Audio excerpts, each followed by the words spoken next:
The Assembly of Manitoba Chiefs has released a study on the feasibility of searching a landfill north of Winnipeg for the remains of 2 murdered Indigenous women.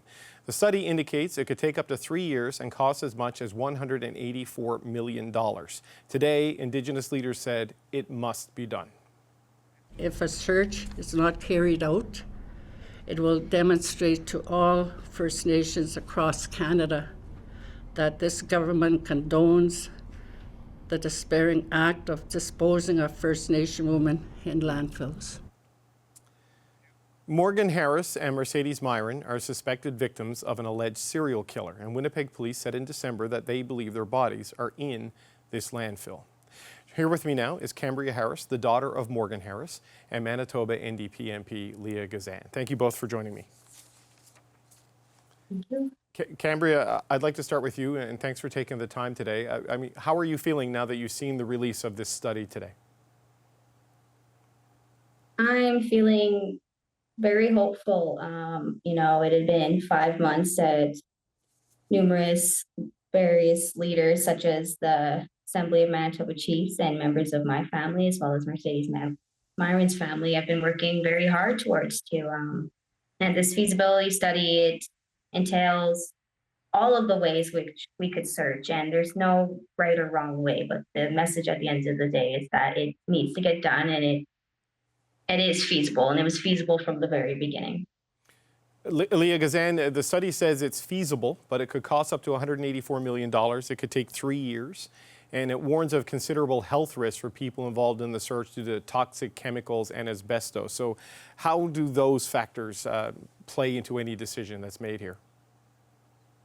Well, the purpose, of the study wasn't to quantify or evaluate. The purpose of the study was to find out whether it was feasible. It is feasible.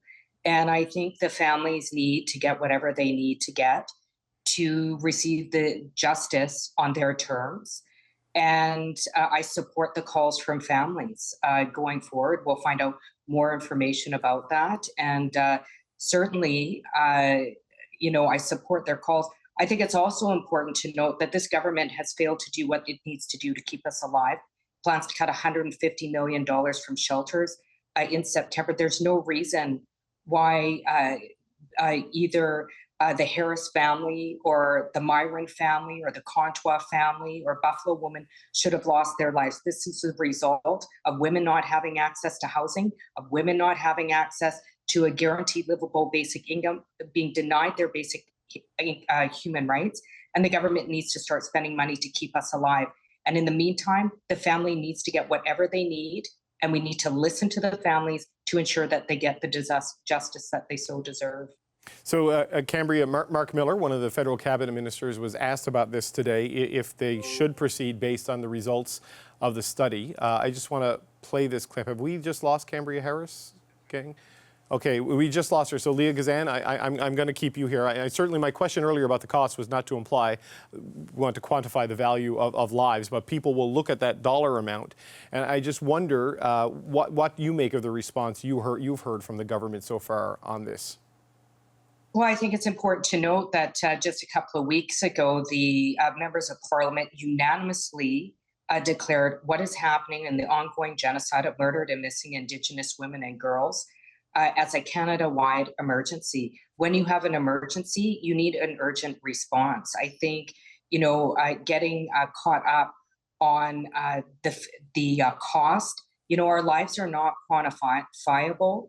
I think these families and so many families have been done an injustice, including, let's not forget about the Neepanak family, who has been searching for their loved one, Tanya Neepanak, for so long. Sue Caribou, Tanya Neepanak's aunt, who has been courageous in her ongoing advocacy to find justice for her niece. We need to ensure that families are given the justice that they deserve. They are not garbage. We are not garbage, and we deserve to be treated with dignity, even in our death. I wonder if you could walk me through who would lead this, who would do this if it were to happen, because this would be a municipal landfill, but the provincial government has a role, and clearly the federal government would have a role, so it's multiple levels. But when you look at the dollar amounts, I don't imagine a city like Winnipeg can pay for this by themselves. They would need some serious assistance from higher levels of government. So, Leah Gazan, how do you see that playing out? Well, I think this needs to be led by families, in fact. I think that all levels of government need to listen to the will of families, advocates and members of the community that have been doing this work for a long time. Certainly, the federal government has a process in place that it utilizes to judge how monies are spent and who gets those monies. I expect that will happen. I think the question and the thing that we need to focus on right now, before we get into those details, is to ensure that we're listening to families, that we are holding all levels of government to account. Remember that this was just declared a Canada-wide emergency a couple of weeks ago, to do whatever needs to do so that families receive justice. Okay, we've reconnected with Cambria Harris. Cambria, it's great to have you back.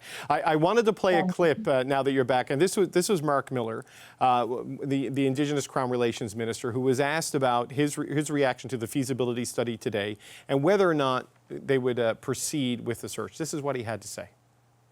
Our teams will be working with the government of Manitoba and the city of Winnipeg to plan the next steps. As you said in your question, this could take many years. There is a risk to human life for those searching potentially toxic sites, so that all has to be properly planned, and that is work that will go on over the next little while.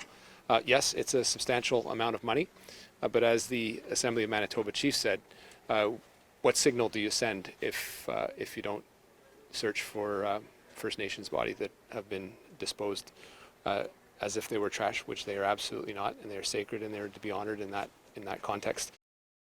So, Cambria, that's not a definitive yes, but that sure isn't a no, because he wants to meet with people and talk about next steps. What do you take from the minister's words there?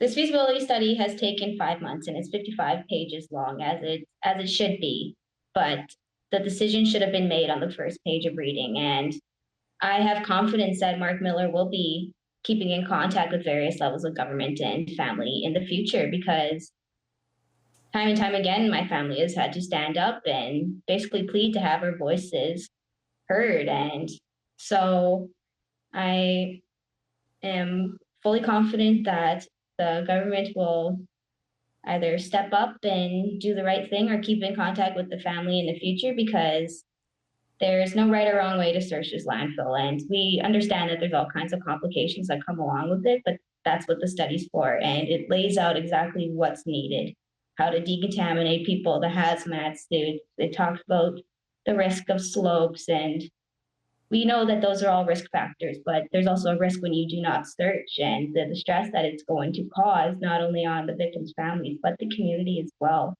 because this keeps happening and nothing ever changes. And it's not the first time in recent decades that levels of governments have made a decision not to search for Indigenous families missing loved ones in the landfill. And now it's 4 women, 2 who they refused to find, 1 who they found, and 1 who still remains unidentified, and that is Buffalo woman. And there's no stone unturned. You bring them all home and you bring them all home together. But do you take from what Mark Miller has said there, and as I understand it, he's been in contact with you this week, if I understand things correctly, do you take from his comments that this is going to happen? It's just a matter of figuring out which path to take? Is that what you take from his words? Absolutely, because they know that what kind of message they are sending when they say that they will not search. And we're not pointing fingers at anybody, but the message that you do send is that it's okay to continuously dump our women like trash, and it's okay to continuously murder them and dispose of them like they are nothing. And in this case, it was 4 women, and so there's no saying no to that. You need to bring them home because, as you put it, they are sacred. They are water carriers. They are mothers. They are aunties, and they are someone's loved one, and they are someone's family. And it's important to recognize that us as the victims' families are put in the same vulnerable spot that our mothers and our aunties were in when they were taken. And so I'm asking the government to do the right thing and bring them home. Leah Gazan, do you share that optimism based on what you heard from Mark Miller there? Does that sound like the beginning of this, a step towards, yes, we're going to search this landfill? Well, what I have to say is we're not going anywhere, and we're not going to stop. The fact that this has gone on for so long, so many loved ones have been lost, gone missing, been murdered, is unacceptable. The fact that we still have up for debate searching for our loved ones is something that we need to take pause about. And family members and advocates and community organizations, we're not going anywhere until we have justice. And I am going to continue to stand in solidarity with families seeking that justice because they deserve justice. Okay, Cambria Harris, just a final word to you. What do you want to see next in this? There's going to be some sort of process and meetings. What do you want to see next as you hunt for your mom?